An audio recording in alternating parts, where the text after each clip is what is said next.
Praise the Lord. प्रभु के नाम की स्तुति हो। मैं बहुत ही खुश हूँ इस समय के लिए जो प्रभु ने दिया है कि आप सबके साथ जुड़ पाऊँ इस अरोमा टीवी के ज़रिए। मैं ख़ास तौर से धन्यवाद देता हूँ प्रभु के दास पास्टर दानियल जॉन का, जिन्होंने ये अवसर दिया है। और ये मिनिस्ट्री जो किया जा रहा है बहुत ही आशीषित मिनिस्ट्री है। मैं जानता हूँ कई लोग इसको सुनते हैं, गवाहियों को सुनते हैं, और उसके ज़रिए कई लोगों का विश्वास प्रभु यीशु में बढ़ रहा है। मैं प्रभु को इस मिनिस्ट्री के लिए धन्यवाद देता हूँ। और जो भी लोग मुझे आज सुन रहे हैं, जहाँ पे भी आप हो, आप सबको प्रभु यीशु मसीह में जय मसीह की। मैं आशा करता हूँ आप सब विश्वास में दृढ़ हैं और प्रभु यीशु के राह में चल रहे हैं। और मैं आशा करता हूँ कि मेरी और मेरी वाइफ की जो गवाही मैं आज आपसे बांटना चाहता हूँ, उसके ज़रिए प्रभु यीशु मसीह के नाम की स्तुति हो और आपका विश्वास परमेश्वर पे और बढ़े। आ, कई बातें हैं ऐसे जीवन में जो हमने प्रभु यीशु से पाई है, जो मिराकल्स है। हमने हमारे जीवन में, पारिवारिक जीवन में जो आशीषें पाई है, उसमें दो तीन बहुत महत्वपूर्ण बातें जो प्रभु ने हमारे लिए किए हैं हमारे बच्चों के जीवन में, उसको मैं आपसे बांटना चाहता हूँ। मेरी वाइफ हिंदी नहीं बोलती है, ग्रेटा, इसलिए वो जुड़ नहीं पाई साथ में। लेकिन मैं हमारी वाइफ और मेरी तरफ से, दोनों की तरफ से मैं बोलूँगा। और बीच बीच में एक दो गाने भी अगर हो सके मैं आपके सामने गाना चाहता हूँ, जो प्रभु ने हमारे दुख भरे समयों में, जब हम मुश्किल में से गुजर रहे थे, उस समय हमें दृढ़ किया उन गानों से। पहले मैं शुरुआत करता हूँ, अपने आप को इंट्रोड्यूस करता हूँ। मेरा नाम पास्टर विल्सन इब्राहिम है, और हम यहाँ परिवार समेत शिकागो में रहते हैं। मैं एक पास्टर हूँ और उसके साथ साथ ही चैपलन भी हूँ। चैपलन ऐसा एक मिनिस्ट्री होता है हॉस्पिटल में, जहाँ पे हम जो पेशेंट्स आते हैं उनके लिए प्रार्थना करते हैं। कभी पेशेंट्स का डेथ होता है, या तो फिर सर्जरी होता है, एक्सीडेंट्स होता है। सो उन सब चीज़ों में चैपलन्स की ज़रूरत पड़ती है, या इमोशनल सपोर्ट, परिवार को सपोर्ट देने के लिए, प्रार्थना करने के लिए। सो उस मिनिस्ट्री में भी मैं इन्वॉल्व हूँ। और साथ ही साथ यहाँ पे चर्च में भी, और यूथ मिनिस्ट्री, डिफरेंट अलग अलग क्षेत्रों में जहाँ प्रभु हमें सहायता करते हैं, उसमें हम प्रभु की मिनिस्ट्री में इन्वॉल्व हैं। हमारे तीन बच्चे हैं, अलाइजा, पॉल और जोसेफ। मैं उनके बारे में आपको बताऊंगा अभी। और तीनों छोटे हैं अभी भी, लेकिन हम प्रभु की दया से उन तीनों बच्चों की देखभाल कर पा रहे हैं और यहाँ पे परिवार के साथ जीते हैं। अगर मैं अपने पास्ट के बारे में बताऊं, तो मैं पैदा हुआ था राजस्थान में, इंडिया में, एक छोटे से क्षेत्र में, जहाँ माइनिंग का वर्क हुआ था। उसका नाम है जावर माइंस। आपने सुना होगा, उदयपुर सिटी काफ़ी फेमस है, झीलों की नगरी भी बोली जाती है। वहाँ से 40 किलोमीटर दूर एक जगह है जावर माइंस, वहाँ पे मैं पैदा हुआ और वहीं पे बड़ा हुआ। उसका कारण ये है कि हालांकि मेरे परिवार केरल से हैं ओरिजिनली, लेकिन 1965 में मेरे दादाजी पास्टर के वी अब्राहम एक मिशनरी बनकर राजस्थान में गए थे। और उनके जाने के बाद वहाँ पे पास्टर थॉमस मैथ्यू के साथ उन्होंने सेवकाई भी की वहाँ पे। और उस मिनिस्ट्री में हम कनेक्टेड थे, और इसीलिए कई सालों बाद मैं भी वहीं पे जन्मा। और मेरी स्कूलिंग भी वहीं पे हुई, चर्च भी वहीं पे हुआ। मेरे हाई स्कूल तक मैं वहीं पे था। प्रभु ने सहायता की, पढ़ाई में सब वहीं पे बढ़ने की। लेकिन उन सब से ज़्यादा मैं इस बात पे फोकस करना चाहता हूँ कि मेरे स्पिरिचुअल लाइफ में, मेरे आत्मिक जीवन में कैसे प्रभु ने हमारी सहायता की। मेरे पापा मम्मी, हम सब एक ही साथ, दादा दादी, कजन्स, हम सब एक ही साथ एक छोटे से घर में, और घर के ऊपर ही हमारा चर्च भी था। पार्सनेज में हम जीते थे।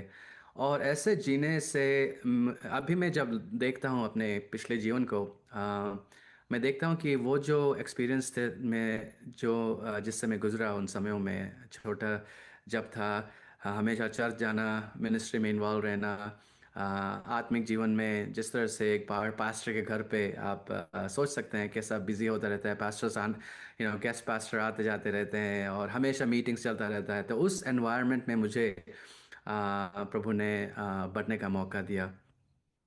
मैं अभी भी याद करता हूँ कि जब मैं छोटा था, मैं वेनसडेज को या तो फिर फ्राइडेज को पापा मम्मी के साथ या तो फिर मेरे दादा दादी के साथ मिनिस्ट्री के लिए जाता था, ये हाउस विजिटिंग के लिए जाता था। मैं एक छोटी सी कहानी आपको बताना चाहता हूँ। एक बार मैं जब छोटा था, बहुत ही छोटा था, मेरे ख्याल से 7 और या 8 साल का कुछ होऊंगा शायद।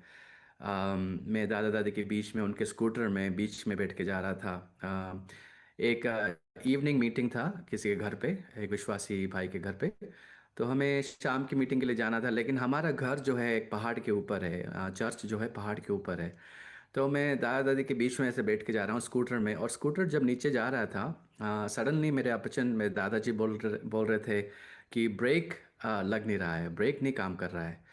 बहुत ही हम डर गए थे, दादी जी पीछे बैठी थी, हम सब डर गए, चीखने लगे क्या होने वाला है।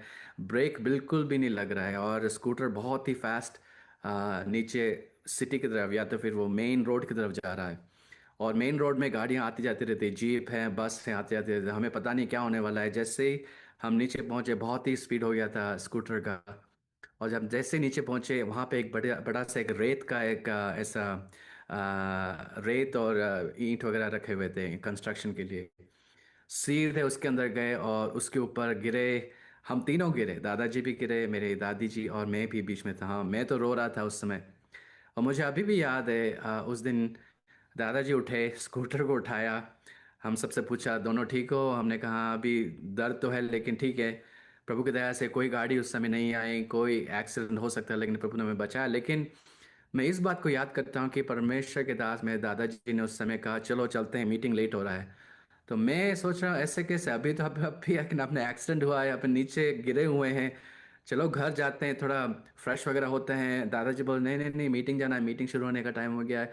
तो ब्रेक ब्रेक का क्या करेंगे? और दादाजी बोले कोई बात नहीं, हम धीरे धीरे जाएंगे, मीटिंग के बाद ये सब देखेंगे ब्रेक वगैरह। उस दिन मैंने वो जो एक्सपीरियंस, मैंने अभी भी मुझे याद है उसके बारे में। मैं जब सोचता हूँ, उसने मुझे सिखाया प्रभु की सेविकाई का इम्पोर्टेंस, कितना महत्व हम मेरे दादाजी या तो फिर मेरे पेरेंट्स, मेरे ग्रैंड पेरेंट्स देते थे। क्योंकि अगर आप एक एक्सीडेंट से गुजरते हो और उसके बाद भी आपका ध्यान, आपका फोकस इस बात पे है कि मीटिंग शुरू होने वाला है, मुझे जल्दी जाना है, तो वो आपको बताता है कि आपके लिए प्रायोरिटी क्या है। ऐसे छोटे छोटे बहुत सारी घटनाएं हुई हैं मेरे जीवन में जो मुझे बिल्ड कर रहा था अंदर से, मेरे एक पर्सनालिटी को बिल्ड कर रहा था। और अगर मैं पापा मम्मी की बात कर रहा हूँ, पापा भी फुली मिनिस्ट्री में इन्वॉल्व थे, बाइबल कॉलेज उदयपुर में पढ़ाते थे। और मम्मी नर्स थी, लेकिन मम्मी का बैकग्राउंड भी ऐसे एक बैकग्राउंड से था, जैकोबाइट बैकग्राउंड से थी। और वो ऐसे एनवायरनमेंट में बड़ी हुई थी जहाँ पे उनके पापा उनके विश्वास के विरोध में थे। उनको छुप छुप के चर्च जाना पड़ता था, उनके भाई और बहन के साथ, भाइयों के साथ, बहन के साथ। सो मैंने बचपन से ये सब स्टोरीज सुने हुए हैं, कैसे प्रभु ने दादाजी को राजस्थान लाए। मेरे दादाजी के फादर, मेरे ग्रेट ग्रैंडफादर, वो भी एक पास्टर थे, आईपीसी के एक शुरुआती मिनिस्टर्स में एक थे, जो कि अब्राहम पास्टर के साथ उन दिनों में सेवकाई करते थे। तो ये जो लेगेसी थी, उसका एहसास मुझे तब हुआ जब मैं छोटे अपने जीवन में एक एक घटनाओं से होकर गुजर रहा था। तब मुझे ये महसूस हुआ कि इसके पीछे बहुत ही एक सैक्रिफाइस दिया गया है, मेरे पेरेंट्स के द्वारा, मेरे ग्रैंड पेरेंट्स के, मेरे ग्रेट ग्रैंड पेरेंट्स के। और मैं अभी जब मैं देखता हूँ उन सब के जीवनों के लिए, उनके विश्वास के लिए, उनके विश्वास में जिस जिस रीति से वो दृढ़ रहे, आ, उसकी वजह से मैं कह सकता हूँ आज मैं भी विश्वास में स्ट्रांग हूँ। क्योंकि सिर्फ सुनने से मैंने नहीं विश्वास किया, उनके जीवन को देख कर भी मैंने विश्वास में ये जाना कि प्रभु कितना हमसे प्यार करता है, और हमारी सेवा हम जो प्रभु करते हैं, हमें फुल डिसिप्लिन से, पूरी मन्नत से हमें करनी चाहिए। ऐसे सिर्फ नाम के लिए क्रिश्चियंस बनकर, नाम के लिए पास्टर बनकर जीने से कोई फायदा नहीं है। Your work has to show that your words mean something. और उसी तरीके से हम आगे बढ़ते रहे। चलो मैं आगे बताता हूँ। और मैं जब बचपन में उन एक्सपीरियंस से गुजर रहा था, प्रभु ने बहुत ही आशीष दिया। और मैं जब 15 साल का था, उस समय प्रभु ने मुझे अवसर दिया कि मैं बपतिस्मा लूं। और मेरे दादाजी ने ही मुझे बपतिस्मा भी दिया था। और उन दिनों में मैं याद करता हूँ, मेरी दादी जी चर्च में, हम बहुत गाना गाते थे, लेकिन एक गाना जो है बहुत ही फेवरेट था मेरे दादी जी का, वो हिंदी में, तेरे लहू से मुझे धो ले तू प्रभु। मैं अभी भी गाता हूँ उसको बीच बीच में, और बहुत ही मीनिंगफुल गाना। उसका एक स्टैंजा उसके अंदर है, वो ये कहता है कलवरी पर बलिदान हुआ तू, दान और दाता है तू, दान भी तू है, दाता भी तू है। विश्वास में मैं स्थिर रहूंगा और तुझसे ज्यादा प्रेम करूंगा। मेरे उस समय, मेरे टीनेज ईयर्स की बात कर रहा हूँ, उन दिनों में ये गाना और इस तरह के जो गाने थे उसने रियली मेरे विश्वास को बहुत बढ़ाया। और अभी मैं जब गाता हूँ इन गानों को, उसके जिस तरह से उन गानों ने मुझे एनकरेजमेंट दिया है, उसके लिए मैं प्रभु को धन्यवाद देना। मैं इसका सिर्फ एक स्टैंजा गाऊंगा प्रभु के महिमा के लिए। हालेलुया।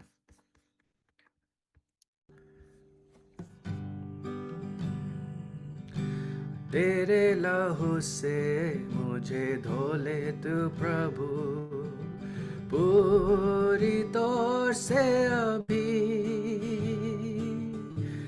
तेरे ही समान होने के लिए मेरे जीवन में काम कर तू प्रभु। कलवरी पर बलिदान हुआ तू, दान और दाता है तू मेरे लिए। कलवरी पर बलिदान हुआ तू, दान और दाता है तू। विश्वास में स्थिर रहूंगा और उससे ज्यादा प्रेम करूंगा। विश्वास में स्थिर रहूंगा और उससे ज्यादा प्रेम करूंगा। ये गाना अभी भी मैं जब गुनगुनाता हूँ अपने दादी जी को याद करता हूँ, जो कि प्रभु में है। अभी 2015 में प्रभु में वो हो गई, लेकिन मेरे दादाजी अभी भी ज़िंदा हैं, 92 ईयर्स के हैं और यहाँ पे हमारे साथ, मेरे पापा मम्मी हम उनके साथ यहाँ पे रहते हैं। 2001 की बात है, जब हमें ऐसा मौका मिला कि हम परिवार समेत यूनाइटेड स्टेट्स आ पाए। मेरी मम्मी, जैसे कि मैंने कहा था, नर्स थी और हम जब यहाँ पे आए थे, हमारे लिए मैं मेरे पापा मम्मी और मेरी छोटी बहन विल्सी यहाँ पे जब आए, आप सोच सकते हैं मैं अ, मेरे 11th क्लास की बात है जब मैं यहाँ पे आया था। बहुत ही मुश्किल समय था क्योंकि नए जब इमिग्रेंट्स बन के आते हैं, बहुत से चैलेंजेस होते हैं, कल्चरल इश्यूज होते हैं, लैंग्वेज की तकलीफ़ थी, और सीधा यहाँ के स्कूल सिस्टम में आना, यहाँ के कल्चर को इतना ज़्यादा मैं जानता नहीं था, तो बहुत ही स्ट्रगल हुआ इनिशली। लेकिन मैं प्रभु को धन्यवाद देता हूँ यहाँ के कलीसिया में जब हम यहाँ पे थे, और मेरे पापा के, मेरी मम्मी के सिस्टर का फैमिली जो थी यहाँ पे, उनका हेल्प भी था, और प्रभु ने हमें यहाँ पे एक अपना फुटिंग कराया। और उन दिनों में याद करता हूँ, मैं सोचता था मुझे वापस इंडिया चले जाना चाहिए। मैं बिल्कुल भी खुश नहीं था इनिशली 1-2 साल तक, तो मैं कह सकता हूँ जैसे मेरे मन में विचार आता था, मैं यहाँ पे क्या कर रहा हूँ, क्यों यहाँ पे आए हैं। लेकिन अब मैं जब देखता हूँ पीछे की ओर, मुझे मालूम है कि प्रभु का बहुत ही बड़ा एक उद्देश्य था इसके पीछे।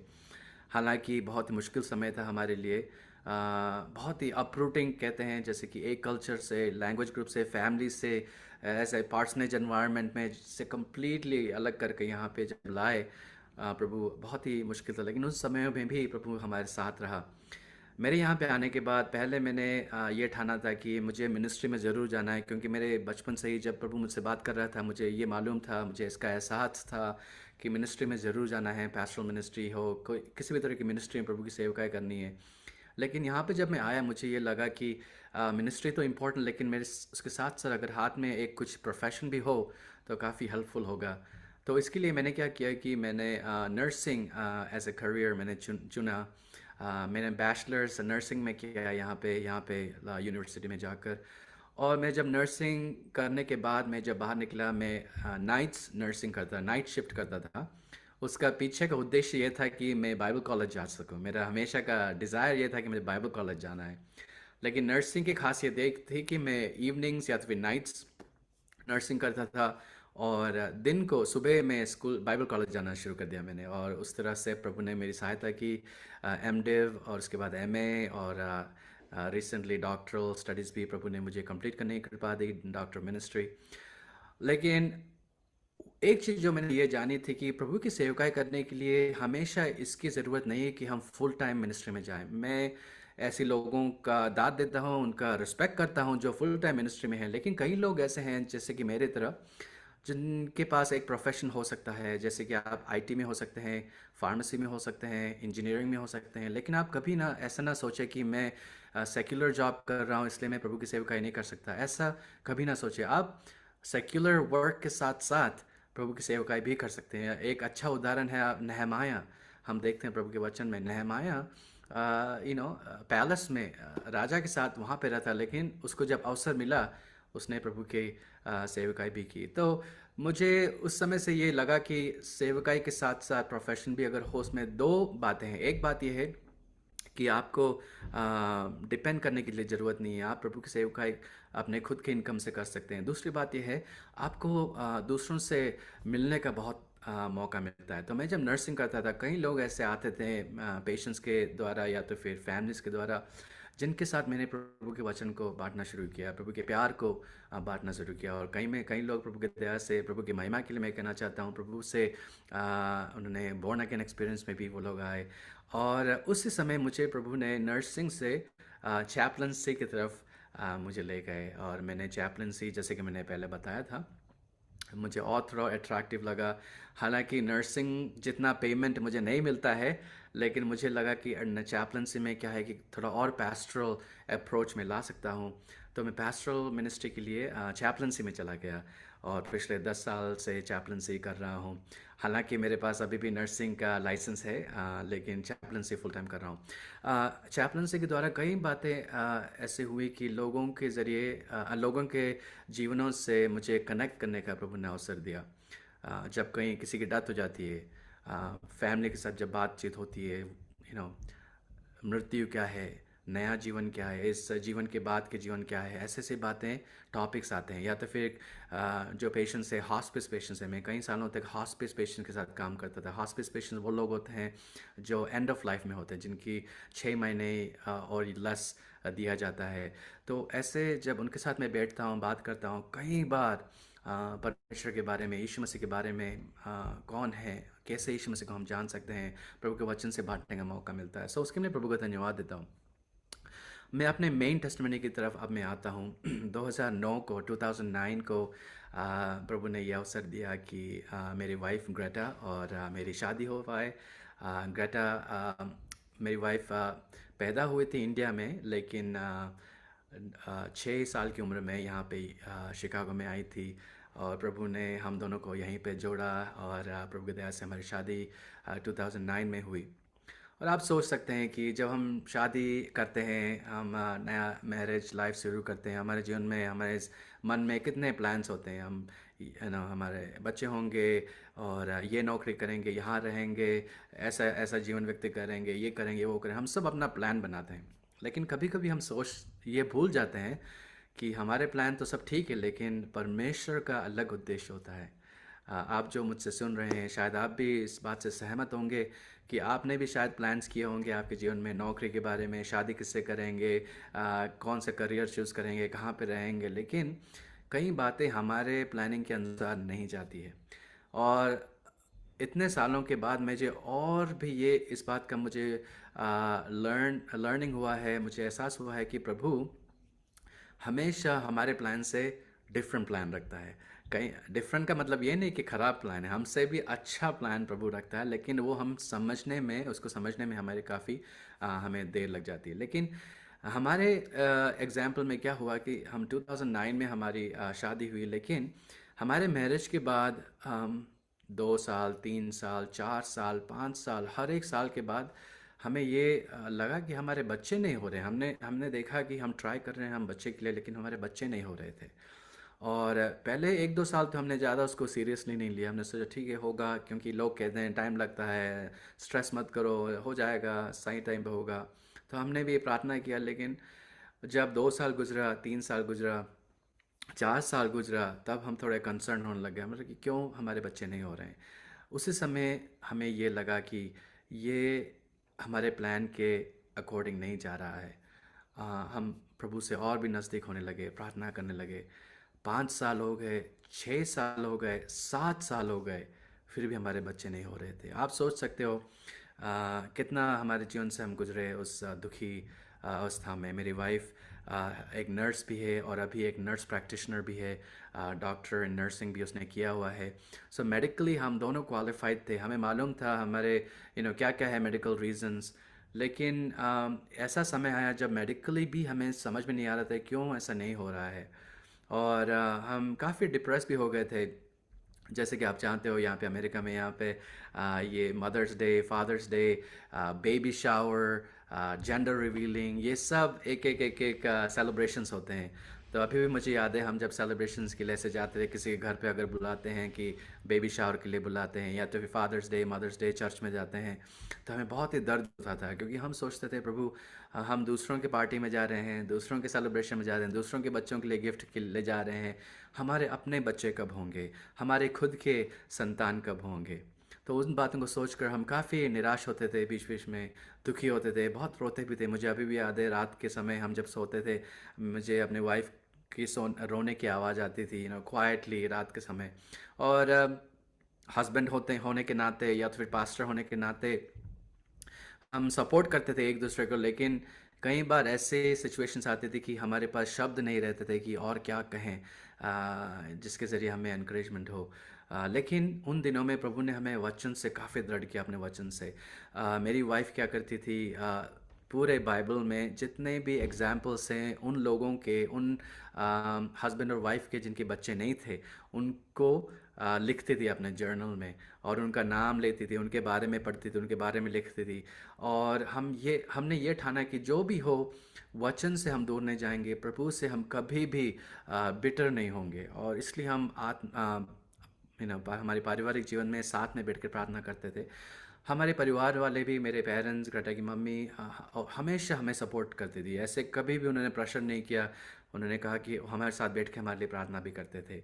लेकिन एक चीज़ जो हमने सीखा वो मैं आपसे बांटना चाहता हूँ।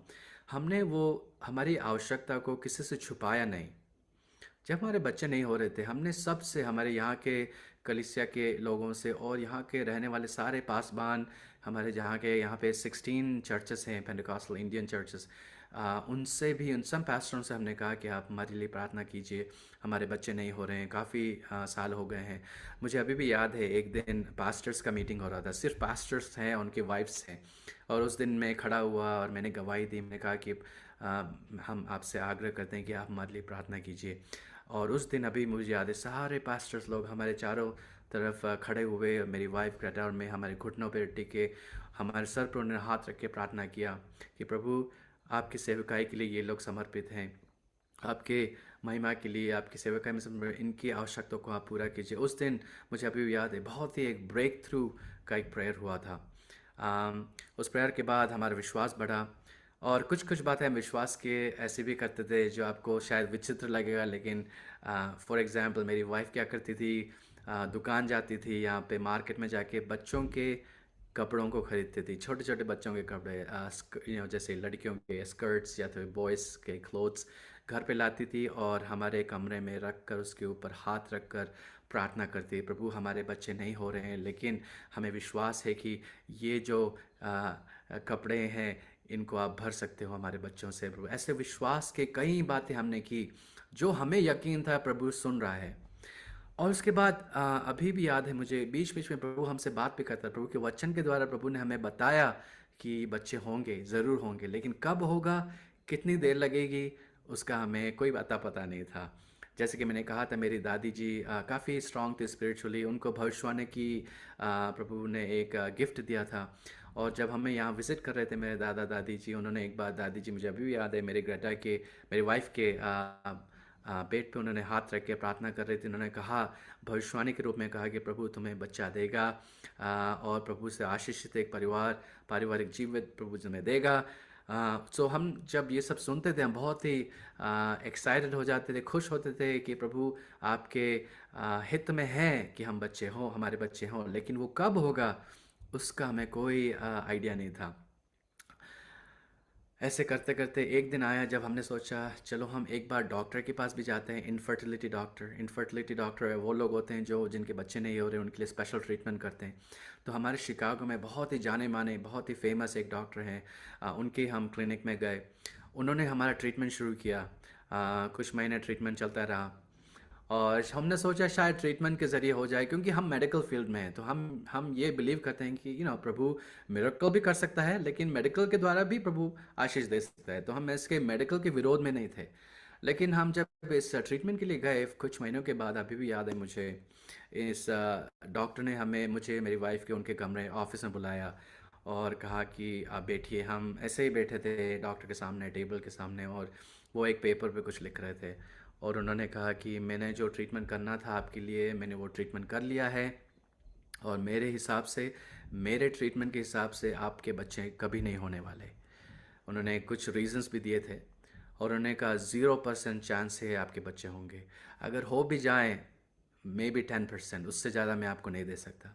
आप सोच सकते हैं हमारे अवस्था उस समय जब हम सामने बैठे थे डॉक्टर के, बहुत ही शॉक्ड हो गए। हमने कहा ऐसे क्यों बोल रहे हैं डॉक्टर कि कभी नहीं होंगे। और एकदम शॉक्ड थे हम। और तो उस समय हमने कहा थैंक यू कहकर हम निकले ऑफिस से। और हम ऑफिस के उस सीढ़ियों से नीचे की तरफ जब जा रहे थे, हम दोनों की आंखें बहुत ही भरी हुई थी, आंसू आ रहे थे। और जैसे ही गाड़ी में बैठे हम बहुत रोने लगे दोनों। और हमने कहा प्रभु, ये बहुत ही, ये जो डॉक्टर ने जो रिज़ल्ट हमें दिया है कि तुम्हारे बच्चे कभी नहीं होंगे, ऐसा तो हमने कभी नहीं सोचा था। और हम रोने लगे। लेकिन उसी समय प्रभु ने सडनली, प्रभु का वचन हमारे जीवन में कहा कि निराश मत हो। डॉक्टर ने ये कहा है, लेकिन तुम विश्वास में बने रहो। और उस दिन हमने ठाना, मेरे वाइफ ने और मुझे, हमने हाथ पकड़ कर प्रार्थना किया, प्रभु डॉक्टर ये कह रहे हैं, और हमने ये जो वर्ड्स मैंने कहे थे, मैं अभी आपके सामने कहूँगा, ऐसे वर्ड्स हमने कहे थे, प्रभु आपसे संभव है कि हमारे बच्चे होंगे, लेकिन अगर आपके हित में अगर है भी नहीं कि हमारे बच्चे ना हो, फिर भी हम आपकी सेवकाई करेंगे, हम पीछे नहीं जाएंगे, हम आपको गिव अप नहीं करेंगे, हम निराश नहीं होंगे, हम विश्वास में बढ़ते रहेंगे। अगर आप दो, प्रभु की महिमा हो, अगर आप ना भी दो, प्रभु आपकी महिमा होती रहे। ऐसा हमने ठान लिया था उस दिन। और उस दिन से लेकर हमने कहा कि आप कोई भी ट्रीटमेंट नहीं करेंगे, इंजेक्शंस नहीं लेंगे, हार्मोन थेरेपी नहीं लेंगे, कुछ भी नहीं लेंगे, हर्बल जो भी था हमने सब बंद कर दिया बिल्कुल। और प्रभु पे कंप्लीटली आश्रित हो गए। मुझे याद है काफ़ी पेनफुल समय था, लेकिन प्रभु ने हमें बहुत ही याद दिया। हमारे कलीसिया में, हमें परिवार वालों ने, चर्च वालों ने बहुत ही हमारे लिए प्रार्थना करते रहे। और उन दिनों में प्रभु ने एक दासी को हमारे घर पे भेजा, जिनकी और से भविष्यवाणी की गिफ्ट था, सिसली आंटी है उनका नाम। और उन्होंने हमारे घर पे आके कहा कि प्रभु मुझे दिखा रहा है कि तुम्हारे प्रार्थना का जो जीवन है, तुम हमेशा मांग रहे हो, प्रभु बच्चे चाहिए, बच्चे चाहिए, बच्चे चाहिए, लेकिन प्रभु का वचन कहता है, प्रभु की आत्मा कहती है, मांगना बंद करो और धन्यवाद देना शुरू करो। तो क्योंकि उन्होंने ये कहा था कि प्रभु अब हम हमें जब देखते, हमें जैसे भीख मांगते हैं, ऐसा प्रभु नहीं चाहता कि ऐसे मांगते रहो। प्रभु जानता है तुम्हें क्या चाहिए, लेकिन अगले विश्वास के स्तर पर जाओ। अब धन्यवाद देना शुरू करो प्रभु जो करने जा रहा है। तो उस दिन से लेकर हमने धन्यवाद देना शुरू किया। हमने हमारी प्रार्थना को कम्प्लीटली चेंज कर दिया। प्रभु, हमने कहा प्रभु इस बच्चे को जो आप हमारे लिए देने जा रहे हो, उसके लिए हम आपको धन्यवाद देते हैं। हालेलुया। मैं आपसे कहना चाहता हूँ प्रभु की महिमा के लिए, उसके कुछ ही महीनों के बाद मेरी वाइफ ग्रेटा प्रेग्नेंट हो गई। और प्रेगनेंसी के बाद हम थोड़ा डरे हुए थे, प्रेगनेंसी कंटिन्यू होगी कि नहीं होगी, क्योंकि बीच बीच में क्या होता था कि प्रेगनेंसी ऐसे 1-2 वीक के लिए आता था और वो स्टे नहीं होता था, वो रुकता नहीं था, कंटिन्यू नहीं होता था। तो हमें थोड़ा डर था, मुझे खास तौर से डर था, प्रभु ये प्रेग्नेंट तो है हम, प्रभु की महिमा हो, लेकिन शायद कुछ हो जाए, कंटिन्यू होगा नहीं होगा। क्योंकि सब लोग बोलते हैं सब ध्यान रखना, 1 महीने, 2 महीने, 3 महीने तक बहुत ध्यान रखना चाहिए, ये ऐसे ऐसे कहते थे। हम थोड़ा डरे हुए थे। उन दिनों में जब मैं डरा हुआ था, खासतौर से मैं इसके बारे में प्रार्थना कर रहा था, प्रभु जी ये क्यों ऐसे मन में अभी भी डर आ रहा है कि। तो उस समय प्रभु ने एक गाना मुझे जीवन में मुझे दिया, उसके वर्ड्स भी मुझे दिए, गाने का ट्यून भी प्रभु जी मुझे दिया। और इस उस गाने के ज़रिए प्रभु ने मुझे बहुत ही दृढ़ किया। मुझे, मेरी वाइफ को, हिंदी गाना है।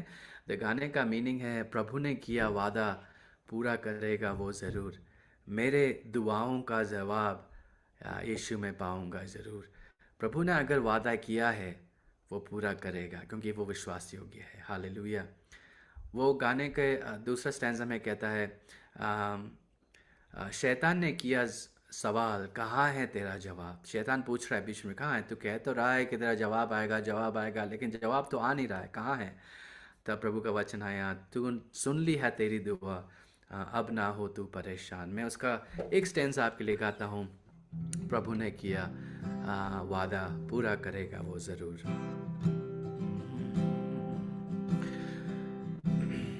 प्रभु ने किया वादा, पूरा करेगा वो ज़रूर। मेरे दुआओं का जवाब पाऊंगा यीशु में ज़रूर। प्रभु ने किया वादा, पूरा करेगा वो ज़रूर। मेरे दुआओं का जवाब पाऊंगा यीशु में ज़रूर। मैं गाना ज़्यादा समय नहीं लूँगा। ये गाना वैसे YouTube में अवेलेबल है अगर आपको सुनना है, लेकिन ये गाना जब मैंने लिखना शुरू किया, मुझे अभी भी याद है प्रभु की आत्मा ऐसे मेरे जीवन में कार्य करने लगी कि मुझे बहुत ही हियाव दिया और कहा कि ये जो प्रेगनेंसी है ये प्रभु पूरा करेगा, बच्चे को हाथ में देगा। और मुझे अभी भी याद है हम बहुत ही दृढ़ हुए उसमें। और जब डिलीवरी का समय आया, शैतान ने बहुत ट्राई किया इस बच्चे को बर्थ को रोकने के लिए, उसके जन्म को किसी भी तरह से रोकने के लिए। अभी भी याद है जब डिलीवरी का डे था, हम हॉस्पिटल में थे और मैं अपने वाइफ के साथ था हॉस्पिटल में, और डॉक्टर कह रहे थे सब नॉर्मल है, सब ठीक दिख रहा है, कोई चिंता मत करो। लेकिन मैं थोड़ी देर के लिए घर पे आया, थोड़ा फ्रेश होने के लिए, वापस हॉस्पिटल जाना था। लेकिन मैं जब घर पे आया मैं बहुत बेचैन सा महसूस करने लगा। मुझे प्रार्थना करने का एक ऐसा पवित्र आत्मा ने ऐसा एक डिज़ायर था कि प्रार्थना करो। तो मैं थोड़ा सा समय था मेरे लिए, तो मैं क्विकली अपने घुटने पर बैठा प्रार्थना करने लगा। मुझे पता नहीं क्यों ऐसा बेचैनी सी हो रही थी। मैं प्रार्थना करने लगा। प्रार्थना में ये वचन मेरे जीवन में प्रभु ने दिया कि जो भी होने वाला है मैं उसको देख लूँगा, डरना मत, सब ठीक हो जाएगा। मुझे समझ में नहीं आया क्या हो रहा है। प्रेगनेंसी तो सही है, डिलीवरी अभी होने वाली है, अब किस बात का डर है, मुझे कुछ समझ में नहीं आया। मैं वापस हॉस्पिटल पहुंचा, रात के 1 बजे या 2 बजे की बात है। डॉक्टर लोग, नर्स लोग सब दौड़ के हमारे रूम में आते हैं कि अभी उन्होंने कहा बच्चे का पल्स, जो हार्ट रेट है, बहुत ही लो जा रहा है, इमीडिएट सी सेक्शन करना पड़ेगा, इमीडिएट सी। हमने कहा क्या हो रहा है, वाइफ भी डर गई, मैं भी डर गई। उन्होंने कहा इमीडिएटली सर्जरी करना पड़ेगा। तो हमें जल्दी से वाइफ को सर्जरी की तरफ ले गए। मैं भी हम सब प्रार्थना करने लगे और प्रभु की महिमा के लिए करना चाहता हूँ। जैसे वो सर्जरी में पहुँचे, विद इन 5-6 मिनट बच्चे को बाहर निकाला। और जब निकाल रहे थे बच्चे को, उन्होंने देखा कि बच्चे के गले के यहाँ पे वो अम्बिलिकल कॉर्ड बोलते हैं, वो फंसा हुआ था और उसको स्ट्रैंगल कर रहा था, उसके बच्चे के गले को दबा रहा था। इसलिए उसका हार्ट रेट बहुत डेंजरसली लो जा रहा था। और सडनली सर्जरी कर कर उन्होंने जल्दी बच्चे को बाहर निकाला और उन्होंने देखा ये कॉर्ड उसके बच्चे के गले पे अटका हुआ था। प्रभु की महिमा के लिए कहना चाहता हूँ, प्रभु ने सही समय पर, हालेलुया, सर्जरी के द्वारा और राइट, जैसे कि प्रभु ने वचन दिया था, डरना मत, मैं सब देख लूँगा। प्रभु के वचन के एग्जैक्टली जैसे प्रभु ने कहा था उसी रीति से प्रभु ने हमें बचा दिया। 2018 की बात है, हमारा पहला बेटा जिसका नाम है एलाइजा, उसका जन्म हुआ। और प्रभु की महिमा के लिए कहना चाहता हूँ, वो फुली नॉर्मल बच्चा निकला और प्रभु ने बहुत ही हमें आशीष दिया। और उसके 1.5 साल के बाद हमारा दूसरा बेटा हुआ, जिसका नाम है पॉल, और वो भी प्रभु की दया से कंप्लीटली वेल है। हालेलुया। ये गवाही जब मैं आपसे बांटता हूँ, मेरे मन में प्रभु की आत्मा ये बताती है कि शायद आप में से कुछ लोग जो इस गवाही को सुन रहे होंगे, शायद आप भी ऐसे बच्चों के लिए प्रार्थना कर रहे होंगे। शायद आप भी कई सालों से वेट कर रहे होंगे। मैं आपसे कहना चाहता हूँ, प्रभु के राज्य में देर है लेकिन अंधेर नहीं है। शायद आपको लगता हो कि प्रभु आपके प्रार्थना को सुन नहीं रहा है, लेकिन मैं आपसे कहना चाहता हूँ प्रभु आपके प्रार्थना को सुनता है, आपके साथ साथ आपकी अवस्था में आपको दृढ़ भी करेगा और आपके साथ चलेगा। आप हियाव ना छोड़ें। डॉक्टर कुछ भी कहे, आप प्रार्थना करते रहें। प्रभु के हित में अगर वो बच्चा है, वो या तो फिर बच्ची है, प्रभु आपको ज़रूर देगा। हालेलुया। इसी तरह 2018 को प्रभु ने हमें हमारा बेटा दिया, और उसके बाद 1.5 साल के बाद हमारा दूसरा बेटा हुआ। लेकिन मैं आपसे एक और बात बांटना चाहता हूँ। उन दिनों में उसके 2-3 साल बाद की बात है, हमारे दोनों बेटे बहुत ही सिवियरली सिक हो गए थे, बीमार हो गए थे। हमारा बड़ा वाला बेटा इतना सिक हो गया था कि उसे एडमिट करना पड़ा। निमोनिया हो गया था, बहुत ही डेंजर निमोनिया। उसका ऑक्सीजन लेवल बहुत लो हो गया, उससे ब्रीदिंग हुआ नहीं जा रहा था। उसको एडमिट किया हमने हॉस्पिटल में, और जैसे ही उसे एडमिट किया, हमारा दूसरा बेटा पॉल वो भी बीमार हो गया, उसको भी प्रॉब्लम्स आने लगे। तो अभी ऐसा एक समय आया जब मैं और मेरी वाइफ, हम दोनों अपने दोनों बच्चों के साथ हॉस्पिटल में थे। 7 दिन हमारा बड़ा बेटा एलाइजा हॉस्पिटल में था। उसका ऑक्सीजन लेवल ऊपर की तरफ आ ही नहीं रहा था, और उसका ऑक्सीजन लेवल इतना लो था कि इन्होंने ऑक्सीजन ट्यूब इसे दिया, और ऑक्सीजन का लेवल इंक्रीज करने लगे। बोला कि ये इनफ है, और भी उसे ऑक्सीजन चाहिए। हम काफ़ी डर गए थे उन दिनों में।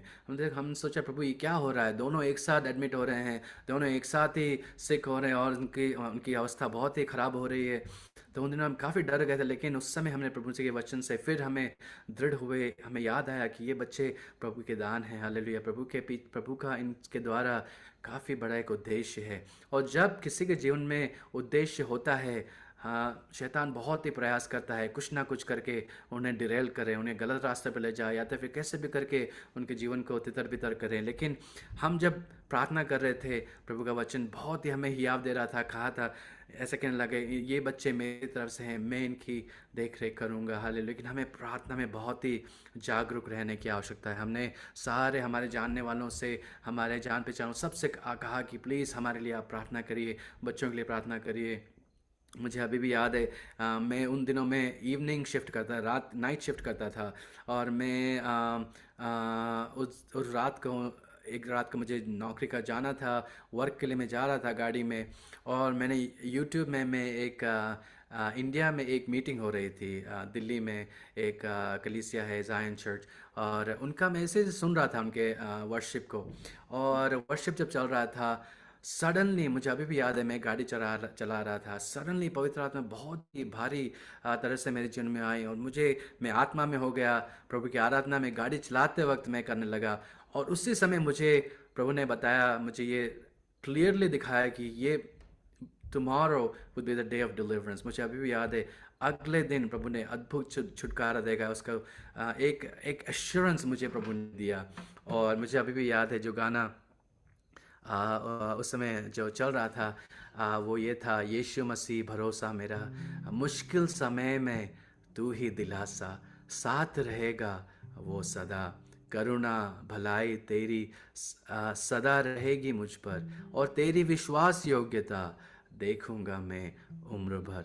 हालेलुया। बहुत ही मीनिंगफुल गाना है। और उस गाने के जब गाना, उस वर्शिप टीम जब गाना लीड कर रही थी, मैं बहुत ही अपने आप में यहाँ मैं यहाँ बैठा हूँ अमेरिका में, वो वहाँ मीटिंग चल रही है इंडिया में लाइव, और मैं प्रभु में पूर्ण रीति से सबमिट हो गया और प्रभु की आराधना करने लगा। हालेलुया।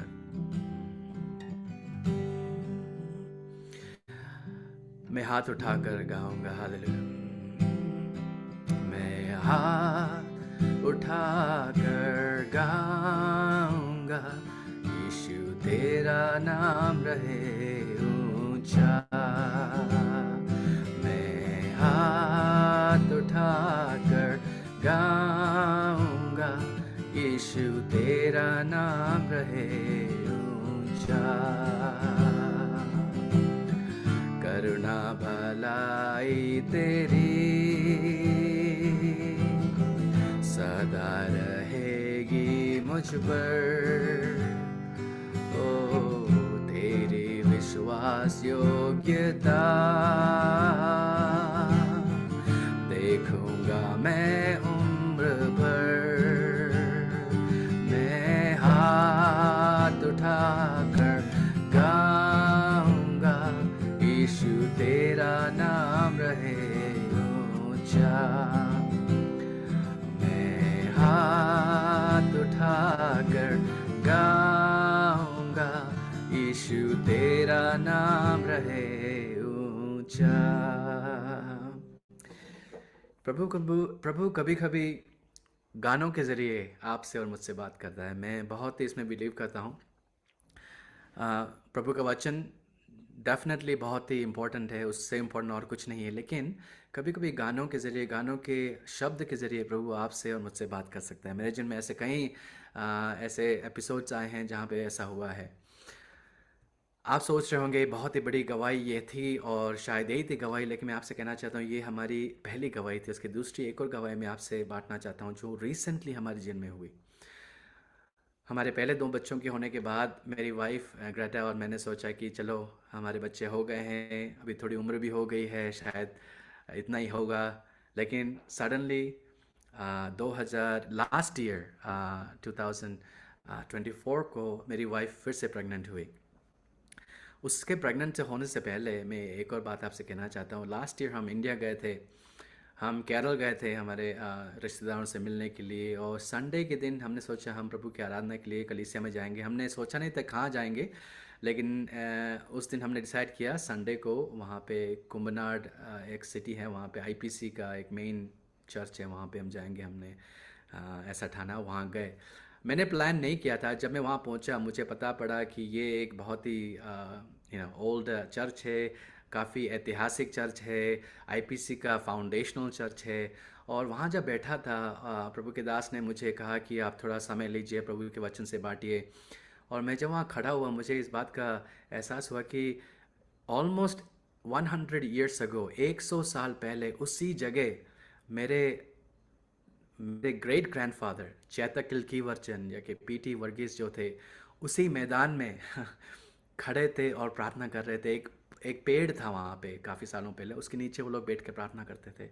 और मुझे ये लगा 100 साल के बाद मैं, मेरी वाइफ और हमारे बच्चे उसी कलीसिया में हमारे 2 बच्चे उस दिनों में एलाइजा और पॉल भी थे।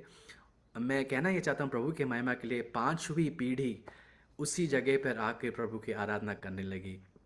और मैं इतना इमोशनल हो गया उस दिन। मैंने उस दिन गवाही भी दी कि मेरे इसी जगह हमारे परदादा मेरे यहाँ पे इसी जगह पर प्रार्थना करते थे, और प्रभु ने इतनी हम पे दया दिखाई कि हम 5वीं पीढ़ी आज यहाँ पे आके प्रभु की आराधना कर पा रही है। मैं आपसे कहना चाहता हूँ प्रभु का वचन कहता है कि अगर आप पीछे प्रभु के पीछे हो लोगे, प्रभु आप ही का नहीं लेकिन आपके संतान के, आपके बच्चों के बच्चों के बच्चों के, आपके आने वाली पीढ़ियों तक वो आपका परमेश्वर रहेगा। हालेलुया। 2024 में मेरी वाइफ प्रेग्नेंट हुई। हम बहुत ही शॉक थे, बिकॉज हमें लगा नहीं कि एक और प्रभु हमें बच्चा देगा। लेकिन हम जब प्रेग्नेंट हुए बहुत ही हम एक्साइटेड हो गए थे। हमने कहा प्रभु आपको स्तुति हो, आपकी महिमा हो। और हम इसका यहाँ पे pre delivery check, pregnancy, early pregnancy test या तो फिर फर्स्ट ट्राइमेस्टर चेकअप बोलते हैं उसको।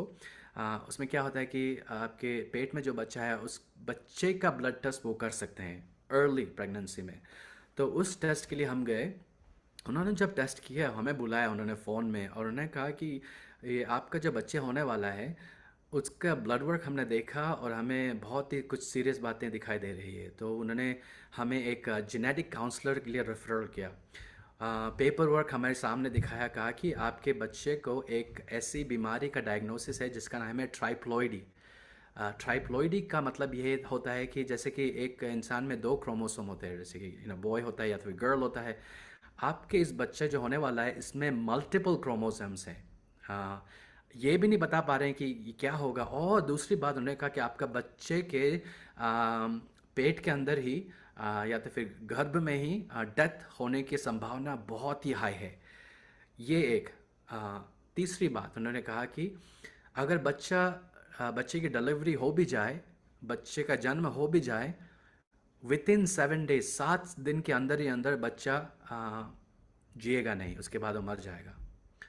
और उन्होंने कहा कि दूसरी अनदर थिंग उन्होंने कहा कि इस बच्चे के एबनॉर्मेलिटी, जेनेटिक एबनॉर्मेलिटी होने की संभावना बहुत ही हाई। उन्होंने कहा कि या तो फिर हाथ या पाँव या तो फिर ऑर्गन्स नहीं होंगे, शायद आँख नहीं होंगे, हाथ नहीं होंगे, पाँव नहीं होंगे, या तो फिर बहुत ही डिफॉर्म्ड बॉडी हो सकता है। ये सब कहने के बाद हमें अभी भी याद है वो जेनेटिक काउंसलर हमसे बात कर रहे थे, वीडियो था, वीडियो कॉल था। उन्होंने हमसे कहा कि आपको ऐसा बच्चा चाहिए, क्या आप चाहते हो अभी भी ऐसा बच्चा चाहने, क्योंकि आप अर्ली प्रेगनेंसी में हो, अगर आप चाहो तो अबॉर्शन करा सकते हो, बच्चा गिरा सकते हो। उन्होंने कहा ऐसा करना है, मेडिकली पॉसिबल है, करना है तो हम कर सकते हैं, आप बताइए। तो मैंने और ग्रेटा ने हमने कहा नहीं, हम कभी ऐसा नहीं करेंगे। प्रभु का वचन कहता है every one has an image of God. हमने कहा ऐसा हम कभी नहीं करेंगे, लेकिन हमने इतना कहा उन डॉक्टर से कि हमें कुछ समय की आवश्यकता है, हमें कुछ प्रार्थना करने की आवश्यकता है, हम आपके पास वापस आएंगे, लेकिन हमें प्रार्थना करने का थोड़ा समय चाहिए। तो हमने उन दिनों से लेकर काफ़ी समय प्रार्थना में निकाला, फास्टिंग प्रेयर में किया। और जैसे कि मैंने आपसे पहले भी कहा था, हम अपनी आवश्यकताओं को कभी अपने में सीमित नहीं रखते थे। हम सब से कहते कि ये प्रॉब्लम बता रहे हैं, प्लीज़ हमारे लिए प्रार्थना कीजिए। हमारे सिटी में जाने वाले, हमारे जान पहचान में आने वाले जो भी प्रभु के दास लोग हैं, दासी लोग हैं, जो प्रार्थना करने वाले लोग हैं, उन सब से हमने कहा प्लीज़ हमारे लिए प्रार्थना करिए, हमारे बच्चे के लिए। वो लोग ये कह रहे हैं कि ऐसा होगा वैसा होगा, लेकिन हम जानते हैं जिस परमेश्वर ने हमें 7 साल के बाद 8वें साल में जब जिस बच्चे को हमने दिया है, वो परमेश्वर हमारे लिए अभी भी एक मिरेकल कर सकता है, हमें पूरा विश्वास है। तो ऐसे हमने विश्वास के द्वारा प्रार्थना की। हमारे घर पे परिवार वालों ने, चर्च वालों, सब लोग आके प्रार्थना करने लगे। उन दिनों में प्रभु ने बहुत ही हमें प्रार्थना में स्ट्रेंथन किया। हालेलुया। मैं आप प्रभु की महिमा के लिए करना चाहता हूँ। उसके कुछ महीने के बाद हम वापस गए डॉक्टर के बाद। हमने कहा कि हम ब्लड वापस करते हैं। उन्होंने कहा कोई कर तो सकते हैं, इतना उसका कॉस्ट आएगा, करने का क्या फ़ायदा है। हमने कहा नहीं, वापस करते हैं, हमने करते हैं, एक और बार उसका ब्लड टेस्ट करेंगे। ब्लड टेस्ट किया अगेन, सेकेंड टाइम। प्रभु के महिमा के लिए कहना चाहता हूँ, ब्लड टेस्ट पूरा नॉर्मल हुआ। पिछली बार में जो रिज़ल्ट आया था उसका कम्प्लीटली ऑपोजिट इसमें इस बार के रिज़ल्ट में आया।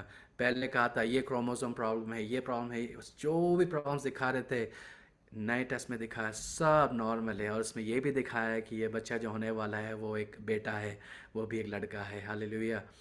हम हम अपने घुटनों पे गिरे, प्रभु की आराधना करने लगे, हमारे खुशी के आंसू आ रहे थे। हमने देखा प्रभु आप कितने अच्छे हो प्रभु जी, आप मेडिकल साइंस को बदल सकते हो। डॉक्टर का डायग्नोसिस जो दिया था उसको आपने बिल्कुल बदल डाला।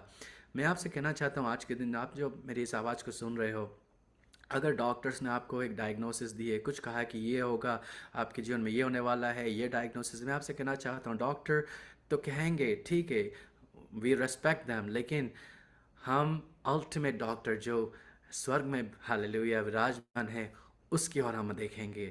That is our ultimate doctor. उस डॉक्टर के कहे बिना हमारे जीवन में कुछ नहीं होगा। हालेलुया। आप डरे नहीं, विश्वास में कमज़ोर ना हो। आप जानिए कि प्रभु परमेश्वर से, प्रभु यीशु मसीह से कुछ भी असंभव नहीं है। हालेलुया। और मैं प्रभु की महिमा के लिए कहना चाहता हूँ, 2 या 3 महीने पहले हमारा तीसरा बेटा उसका जन्म हुआ, और उसका नाम प्रभु ने दिया जोसेफ, जो हमने रखा। जोसेफ का इसलिए रखा क्योंकि प्रभु का वचन में जैसे हम पढ़ते हैं, इंग्लिश में कहते हैं you meant it for evil but God meant it for good. हमारे हानि के लिए शायद ये सोचा गया था, लेकिन प्रभु ने हमारी भलाई के लिए हालेलुया ये किया है। तो जोसेफ फुली नॉर्मल है प्रभु के दया से। हमारे साथ हम अभी 3 बच्चों के साथ प्रभु की आराधना कर रहे हैं। और हम आपसे आग्रह करते हैं कि आप हमारे लिए प्रार्थना करते रहिए, ताकि ये तीनों बच्चे प्रभु की सेवकाई, हमारी इच्छा ये है कि ये तीनों संतान प्रभु की सेवकाई करें। प्रभु के वचन को, जिस वचन को मेरे ग्रेट ग्रैंडफादर ने लिया था पहली बार, और मेरे दादाजी ने, मेरे पापा ने, और मैंने भी लिया है, हमारे बच्चे भी इस वचन को लें और प्रभु की सेवकाई करें। अब पूछिए मेरा भरोसा किस पर है। हालेलुया। क्या आपका भरोसा प्रभु यीशु मसीह पर है, या आप अपना भरोसा डॉक्टर पे है रखते हो, या वो अपने आप पर रखते हो। हमारे इस गवाही के ज़रिए मैं आशा करता हूँ कि आपका भरोसा सिर्फ और सिर्फ प्रभु यीशु पर हो, किसी और पर नहीं। कोई कुछ भी कहे, आप निराश मत होइए, क्योंकि प्रभु यीशु मसीह का उद्देश्य आपके जीवन में बहुत ही लॉन्ग टर्म है। आप सोच भी नहीं सकते ऐसे ऐसे प्रभु आपके लिए कार्य कर सकता है। पिछले साल काफ़ी हमारे लिए बिजी था, लेकिन पिछले साल प्रभु ने ये मौका और अवसर मुझे ये भी दिया कि पीछे आप देख सकते हो मेरे दादाजी और दादी जी का एक बायोग्राफी है, उनके जीवन के बारे में मुझे इंग्लिश में एक बुक लिखने का भी मौका मिला। और मैं जब उनकी जीवनी को लिख रहा था, मुझे बहुत ही प्रभु ने दृढ़ किया, कितने मुश्किलों से हमारे यू नो प्रीवियस जनरेशन गुजरे हैं, हमारे लिए भी प्रभु वो कर सकता है। हालेलुया। तो उस बुक का प्रभु ने ये मौका दिया कि बुक को लिख सकें। और पिछले साल एक मिनिस्ट्री है लुजान मिनिस्ट्री, उसमें भी प्रभु ने उसके ज़रिए साउथ कोरिया में जाने का अवसर दिया। जहाँ पे भी प्रभु ले जाता है मुझे, मेरा एक ही एक उद्देश्य है कि प्रभु के गवाही को प्रभु ने हमारे लिए जो किया है वो दूसरों से बांट सकें। मेरा हमारे मिनिस्ट्री जो यहाँ पे करते हैं, गुड शेपर्ड फेलोशिप नाम का एक चर्च है, वहाँ पे हम प्रभु की सेवकाएं कर रहे हैं। और मेरा यूथ से यंगस्टर से भी काफ़ी मैं कनेक्टेड रहता हूँ इस पूरे सिटी में, शिकागो में, क्योंकि मेरा रिसर्च जो मैंने किया है, मेरी स्टडीज़ जो की है वो सेकंड जनरेशन के बारे में है, जो यहाँ पे पैदा हुए हैं इंडियंस, उनके आत्मिक जीवन के बारे में मुझे प्रभु ने लिखने का, रिसर्च करने का मौका दिया है। और जो भी प्रभु अवसर देता है, प्रभु की आराधना में हम सेवकाई में हम समय बिताते हैं। मैं अपनी गवाही को यहाँ पे रोकना चाहता हूँ। हालांकि कई ऐसे गवाही हैं छोटी छोटी जो मैं आपसे कह सकता हूँ, लेकिन मैं इन दो बड़ी गवाहियों को जो मैं आपके सम्मुख मैंने रखा है, उसको मैं हाईलाइट करना चाहता हूँ, क्योंकि मैं जानता हूँ कि आप में से कई लोग ऐसे अवस्था में से गुजर रहे होंगे। आप हियाव बांधे रहें, हालेलुया, प्रभु के वचन में बने रहें। प्रभु का वचन उसके पहला कुरिन्थियों उसके पहला अध्याय में प्रभु का वचन ये सिखाता है कि उसके तीसरी और चौथी आयत और पांचवी आयत, दूसरा कुरिन्थियों पहला अध्याय उसकी 3, 4 और 5 आयत आप पढ़िएगा। उसमें प्रभु का वचन हमें ये सिखाता है कि हम जब मुश्किलों से गुजरते हैं, उसके बाद जब यीशु मसीह या परमेश्वर हमें मुश्किलों से बाहर लाता है, उसका उद्देश्य ये है कि प्रभु की महिमा तो हो, लेकिन उसके साथ साथ हम दूसरों का भी हियाव बांधें। जब दूसरे मुश्किल से गुजर रहे हैं, हम उनके साथ चलें, उनको हियाव दें, उनको इनकरेजमेंट दें, उनसे कहें कि आप डरिए मत, निराश मत होइए, प्रभु आपको चंगाई देगा। तो मैं इस समय फिर से प्रभु को धन्यवाद देता हूँ इस समय के लिए, प्रभु के दास के लिए, पास्टर दानियल जॉन के लिए, अरोमा टीवी के लिए जो प्रभु ने दिया है, जिसके ज़रिए हम प्रभु की आराधना आज के इस दिन कर पा रहे हैं और गवाही को दे पा रहे हैं। प्रभु आपको आशीष दे। हमारे लिए आप प्रार्थना करिए, हमारे परिवार के लिए, मेरी वाइफ ग्रेटा, हमारे 3 बच्चे एलाइजा, पॉल और जोसेफ, और मिनिस्ट्री के लिए जो हम इन्वॉल्व हैं, उन सब के ज़रिए प्रभु की आराधना होती रहे। हमें जिन जिन बातों में प्रभु ले चलता है, हमारा उद्देश्य है कि प्रभु के उन सब के ज़रिए प्रभु की आराधना होने पाए। हालेलुया। मैं इस समय थोड़ा समय प्रार्थना में व्यतीत करना चाहता हूँ। मैं ख़ास तौर से उन लोगों के लिए प्रार्थना करना चाहता हूँ जो कि शायद हमारे जैसे परिस्थिति से गुजर रहे होंगे। बच्चों के लिए प्रार्थना कर रहे होंगे, या तो फिर किसी हेल्थ प्रॉब्लम्स के लिए, या तो फिर किसी ब्रेक थ्रू के लिए प्रार्थना कर रहे होंगे, या तो फिर सालों से किसी बात के लिए आप प्रार्थना कर रहे हैं, लेकिन उसका जवाब अभी तक आपको नहीं मिला है। उसके बारे में हम प्रार्थना करेंगे, ताकि प्रभु क्या एक मिरेकल आपके जीवन में भी आने पाए। हालेलुया। पिता परमेश्वर, अब आपको धन्यवाद देते हैं प्रभु जी, आप जीवित परमेश्वर हो प्रभु जी। हालेलुया। आपका वचन अटल है, आप सेम गॉड हो, जो पहले थे आज भी आप ही सेम हो, और आने वाले दिनों में भी आप सेम ही हो प्रभु जी। हालेलुया। मेरी वाइफ ग्रेटा और मेरे जीवन में प्रभु जी, हम जब मुश्किलों से गुजरे, निराश भरे सिचुएशन से जब हम गुजर रहे थे प्रभु जी, आप हमारे नज़दीक थे प्रभु जी। जिस प्रकार भजन संहिता उसके 34वें अध्याय में कहता है प्रभु ji, you are close to the broken hearted, आप टूटे मन वालों के समीप हो। उसी समान प्रभु जी, आप हमारे साथ साथ हमारे रहे, और हमारे जीवन में आपने बहुत ही बड़ा मिरेकल किया प्रभु जी। इसी समान प्रभु जी, आज के समय जो भी हमें सुन रहा है प्रभु जी, अगर उनके जीवन में भी अगर वो किसी रीति से निराश हो या किसी बात के लिए प्रार्थना कर रहे हो जिसका जवाब उन्हें अभी तक नहीं मिला है प्रभु, यीशु मसीह के नाम से मैं प्रार्थना करता हूँ प्रभु जी, एक ब्रेक थ्रू उनके जीवन में होने पाए प्रभु जी। जो बंद दरवाजे हैं वो यीशु मसीह के नाम से खुल जाएं। जो हालेलुया, जो रुकावटें हैं यीशु मसीह के नाम से दूर हो जाएं। हालेलुया। जो ऐसी बातें हैं जो शायद वो दूसरों से बांट भी नहीं पा रहे हों, जो आप जानते हो पिता परमेश्वर, वो सब बातें आप जानो, और उनके जीवन में प्रभु जी एक जवाब इन दिनों में प्रभु जी अद्भुत रीति से उनके जीवन में आने पाए प्रभु जी। निराशा के बीच में आशा उभर नहीं पाए। हालेलुया। उनके डिप्रेशन के बीच में प्रभु जी एक होप जागृत होने पाए प्रभु जी। जहाँ पे आंसू हैं प्रभु जी, हालेलुया, उस आंसुओं को आप मिटा कर प्रभु जी उनके चेहरे पे एक खुशी, एक प्रभु जी आपकी ज्योति को आप देना, ऐसे हम प्रार्थना करते हैं प्रभु जी। हम और भी प्रार्थना करते हैं उन लोगों के लिए जो हेल्थ वाइज डिफिकल्टी से गुजर रहे हैं प्रभु जी, कोई भी हेल्थ इश्यू से गुजर रहे हैं प्रभु जी, आपकी चंगाई का हाथ आप उन पर रखिए प्रभु जी। मैं ख़ास तौर से उन जवान लोगों के लिए प्रार्थना कर रहा हूँ प्रभु जी, जो आपके राह में चलना चाहते हैं लेकिन कई रुकावटों की वजह से प्रभु जी आगे बढ़ नहीं पा रहे हैं प्रभु जी। यीशु मसीह के नाम से प्रभु जी आपका उद्देश्य, आपकी कॉलिंग उनके जीवन में जो है प्रभु जी, वो इन दिनों में प्रकट होने पाए और वे आपके लिए प्रभु जी विश्वास का वो स्टेप लेकर आगे बढ़ने पाए, ऐसे हम प्रार्थना करते हैं प्रभु जी।